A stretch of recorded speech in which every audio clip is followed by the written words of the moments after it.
Yeah, he gonna have to start. Shout out to him for thinking I put that. Yo, you know that was genuine. Like that beat That's went what I'm off. saying, man. You're now watching Anonymous Alcoholics. Yes, sir. A New Jersey-based podcast. Yeah. You already know. I got that shit tatted on my back, so you know it's real. He actually I ain't gonna does. show you though. I'm Elijah. Andre. I'm Brian. We make up the Anonymous Alcoholics. Yes, this is our safe space. This was created. This podcast was created as basically a sanctuary for us, but also to invite you guys to spend some time here. And if you had a long week, if you had a stressful day, it's a great place to just relax and Yeah, hear the smooth sounds of like some real shit. You know what I'm saying? Facts. So that definitely gets you through your day.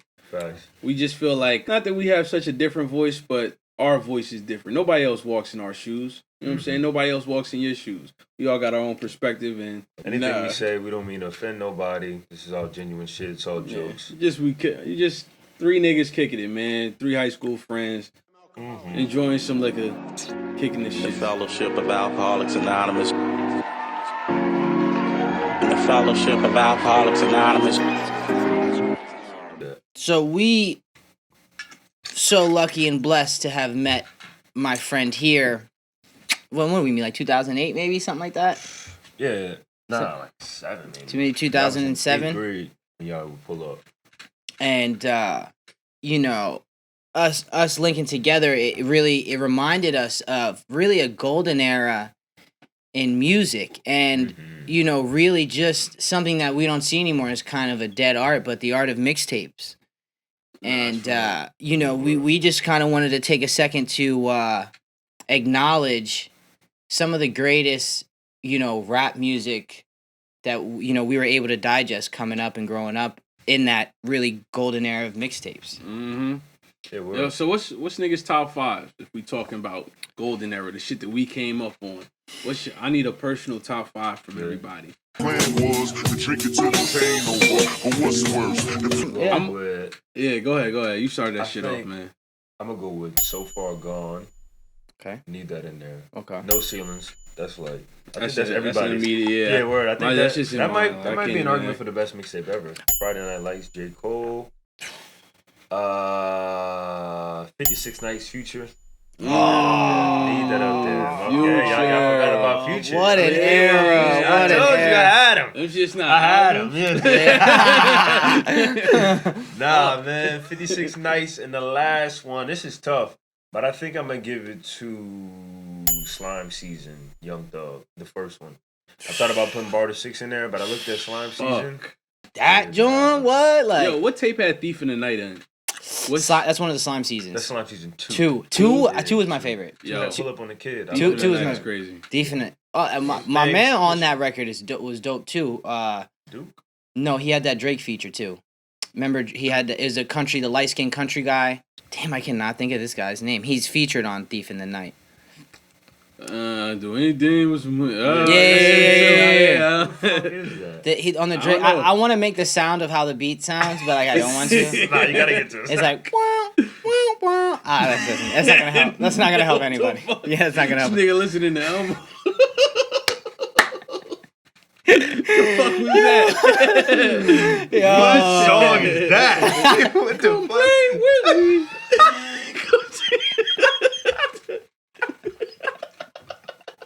Pain or the hangover. Plan was to drink it to the pain over, but what's worse? I like Dre's 5, and I also like Dre's 5 because I feel like he took a more modern approach too with it. Like, he kind of included artists like Thug, and it wasn't really just about rap mixtapes. You know what I'm saying? Because those mixtapes, 56 Nights, Slime Seasons, those, like the way No Ceilings influenced Wayne. Mm-hmm. Those are the mixtapes that influenced the Little Uzis and created this whole next lane of like these rappers who rap similarly and stuff like that. The trap music era that we're in now. Yeah, like 56 Nights might be like what's a young artist nowadays? I wouldn't just say like a Uzi, but because Uzi was kind of around too at that time as well. Yeah, say like fucking Who Shiesty or some shit. Yeah. 42 Doug, like yeah. Exactly. That's like their favorite mixtape of all time, Yeah, that's you know what that. I'm Like, yeah, exactly. Yeah, no, that makes. Yeah. But 5, you have Friday Night Lights, right? You already have Friday Nights. Sorry, so I'm not gonna double up on anything. Okay. Oh yeah, let's not double. Yeah. Definitely got to go. A Kid Named Cudi. Okay, I can respect that. Which one is that? That's with Ghost on it?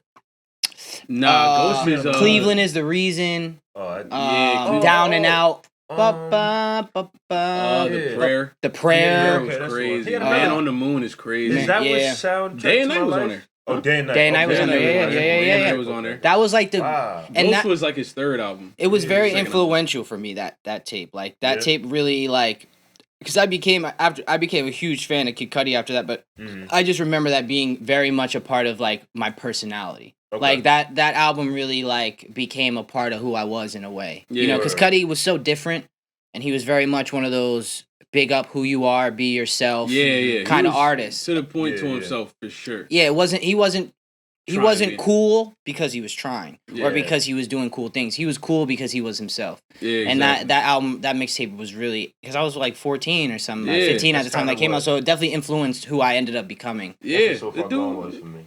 Dude, right? Yeah. Sampled what was that? 50 Ways to Make a Record. Yes. He sampled that one song, like literally beat for beat, cadence for cadence, but just flipped it into How to Make a Record. What was that fucking? I think it was like 50 Ways to Make a Record. Like a Simon and Garfunkel. It was a classic. Yeah, one of those like classic. Yeah. That shit is dope, man. Not a lot of people could do. Really creative at the time. That was really creative at the time too. I ain't gonna lie, that was kind of in my 5. So I can't double up on that one. Yeah. So I want to take.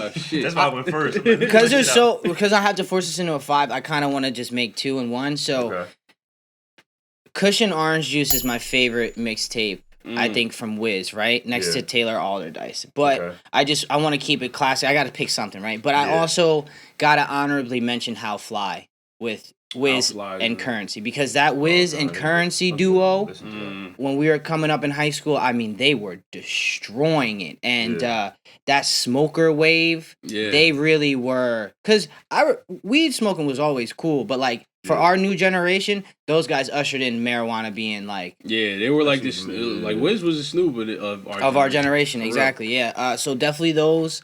Revenge of the Nerds, Lupe Fiasco. Ooh. I mean, if you want to talk about rapping, like rapping, bars, metaphors, lyricism, flow, I mean, that was like insane to me at the time. No, the coolest album. The coolest album, yeah. Coolest album. So what's that? I think that's 3. Yeah, you had 3. Then I got Mixtape About Nothing by Wale. Ooh. Yeah, it's just, I mean, that just, what a classic. Wow, what a breakup classic song. The Manipulation. Yeah, that nigga was talking the shit on that one. Lyrics, beats, everything crazy. And then for my 5th one. Last but not least. You better not take another one off my list, man. You kind of fucking my list up right now. So it's you know what's funny? I'm picking between 2, and I feel like one of these 2 are on your list. So I'm gonna go. This is hard. I want to say Yellow Album by Dom Kennedy.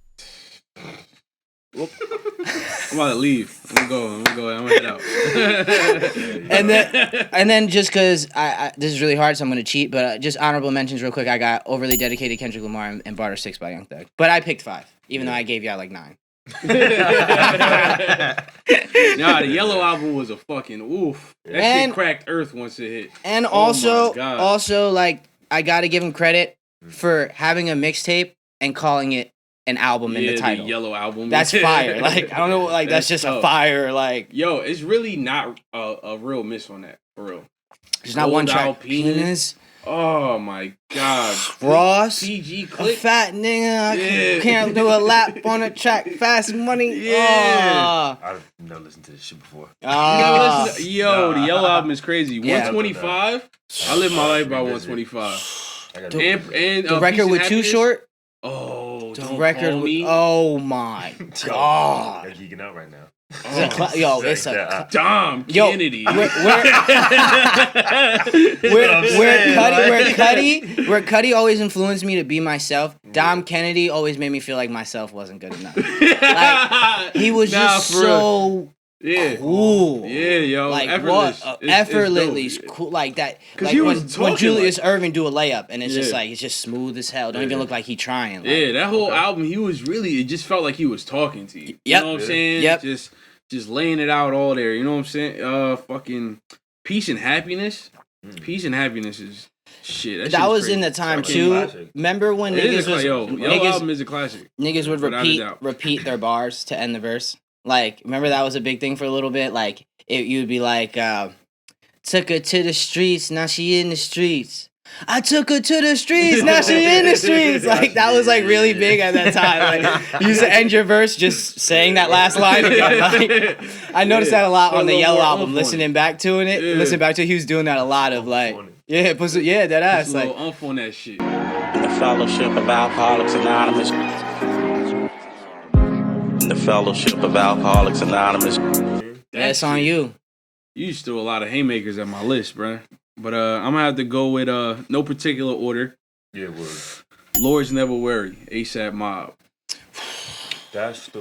Is that their first tape? That's their first ASAP Mob. First ASAP Mob. That's banging on wax. Oh, yeah. Where you been? I've been thugging with my team, yo.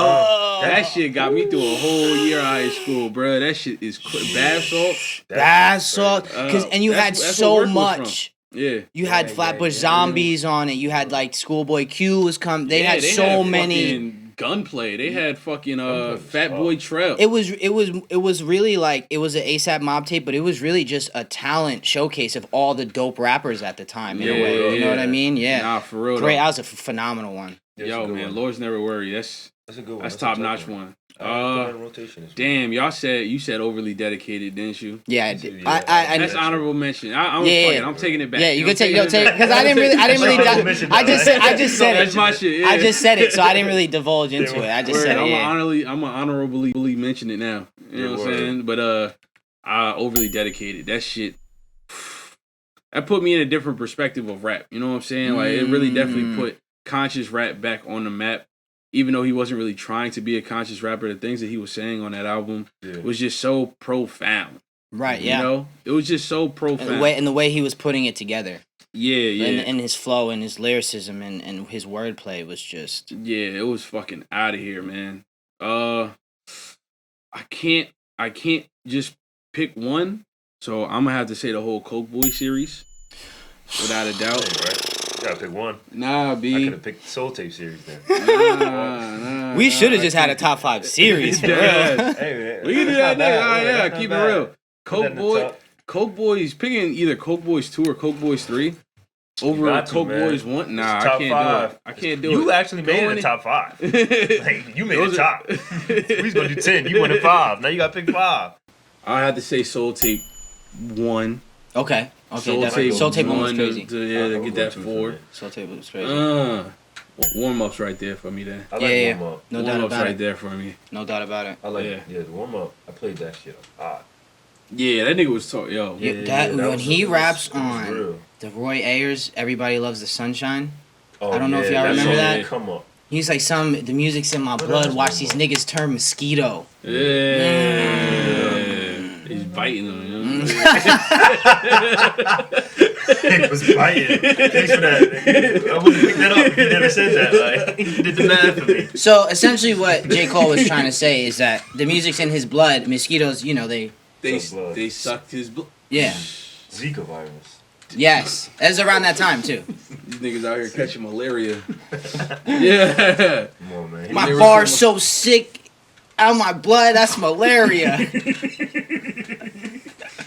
We got another. My bar's so. Speaking of J. Cole, how'd you like the album? Oh yeah. I'm alcoholic. The Fellowship of Alcoholics Anonymous. This J. Cole album, and I'm glad to have been pushing this topic because it really made me. You guys really dropped some jewels of really returning to listening to KOD. Because I was going to say this was, the best J. Cole album I've heard since maybe, what's the Born Sinner? I agree. Because for yours truly, like, and again, I'm not saying any of these projects are bad. This is all personal preference, right? It's opinionated. So, Born Sinner was the last Cole album where I was like, holy shit, like I really like I'm sitting down with this. And I felt that feeling with this new J. Cole album, but before I jump out the window and say it's the best thing he's made in a while, I definitely want to give KOD some credit. But I definitely feel as though this new album was just kind of felt like Friday Night Lights too. He could have called it Friday Night Lights too. Yeah. So wouldn't have been mad at that. Yeah, and Friday Night Lights was, not to harp back into the topic before, but he had everything you could want, right? He had just the great rap tracks. He had Can I Hit It in the Morning? He was hit. He had. There's one. If you could pull up the track list, it's something called Freestyle on Friday Night Lights. Back to the topic. That is arguably J. Cole's best song. Like, you think so? It kept top 5 rap wise. Bar for bar, he rapped like 3 minutes. Nissan. He raps. There's no hook on that, and he raps for like 3 minutes straight. Yeah, that shit was crazy. Going crazy on that. That's a good track. Damn, yeah. And even that shit had Back to the Intro. And Best Friend sampling fucking Erykah Badu and Aaliyah and Missy Elliott. Those shits was out of here. But that shit, like you said, it really seems like a transition from that to that. He was talking about a moment and a place in his life where he was when he made Friday Night Lights. You know what I'm saying? You could feel that hunger.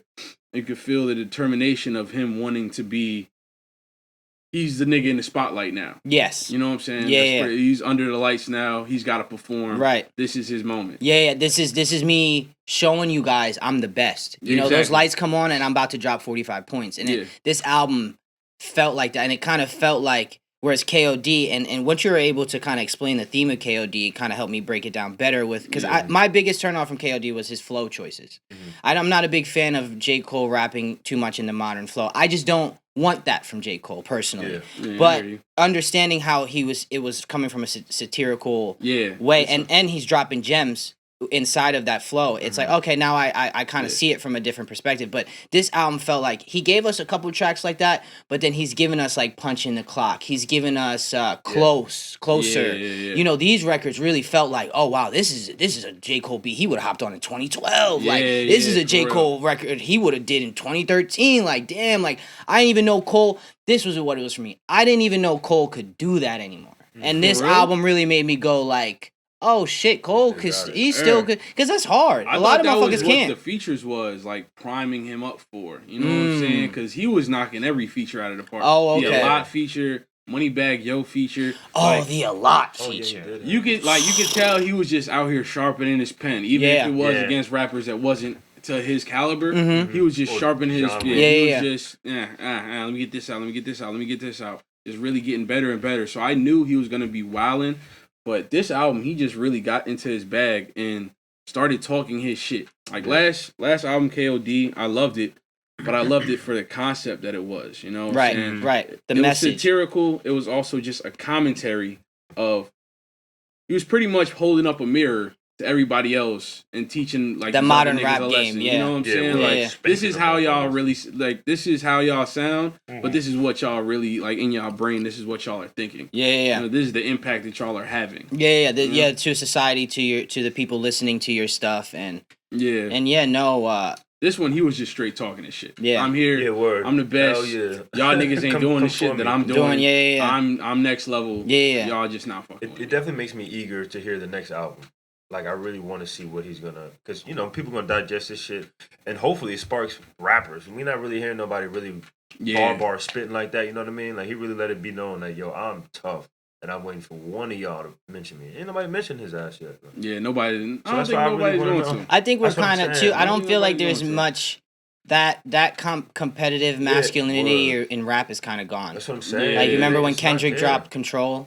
That was the last spark of like, I care about being better than the next rapper. Yeah. There's still rap. Don't get me wrong. There's still rappers like that. I'm not saying, but for the most part, people are dropping rap albums to kind of please the masses or make popular records or just make what's good to them. But it's not really coming from a point of like, I'm the best rapper. I'm the best rapper. I'm about to show everybody. Yeah. You know what I'm saying? It's kind of more so, I have talent. I'm going to show everybody my talent nowadays. I think the last good beef we had was Drake and Push.